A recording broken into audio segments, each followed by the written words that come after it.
তো আজ চলে এলাম স্টেশনে, কিছু কেনাকাটা করার আছে আর কিছু খাওয়ার আছে।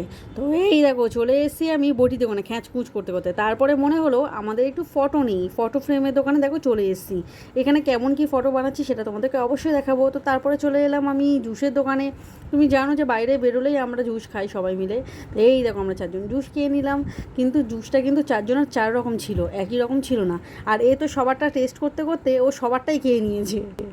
দেন জুস খেতে খেতে কিন্তু আমরা ভালোই মজা করেছি, ভালোই কেনাকাটা হয়ে গেছে। কী কী কিনেছি তোমাদেরকে অবশ্যই দেখাবো। তো আমরা কিন্তু ট্রেনের জন্য অনেকক্ষণ ওয়েট করছিলাম। তো আজকে ট্রেন কিন্তু লেট ছিল, তো ফাইনালি আমরা ট্রেনে উঠে গেছি। তারপরে পেয়ে গেল জল পিপাসা। তো জল পিপাসা খাওয়ার জন্য কোথাও জল পাচ্ছিলাম না, তো সেই জন্য দেখলাম যেতে যেতে যে এখানে চাপকল আছে, তো সেই জন্য আমরা সবাই মিলে একটু জল খেয়ে নিলাম। আর দুষ্টুকে দেখো, দুষ্টু একটু মুখে একটু মেখে নিল। মেখে নেওয়ার পরে ওর ভাইয়ের সাথে খুব মজা করছিল, মজা করতে করতে দৌড়াদৌড়ি করছিল। আমি বললাম দৌড়াদৌড়ি করিস না, পড়ে যাবি। তো দেন বাড়িতে চলে এসেছি। বাড়িতে চলে আসার পরে ডাইরেক্ট কিন্তু বোনের বাড়িতে চলে এসেছি। তো বোনের বাড়িতে শিরো চলে এসেছে আর খুবই দুষ্টুমি করছিল।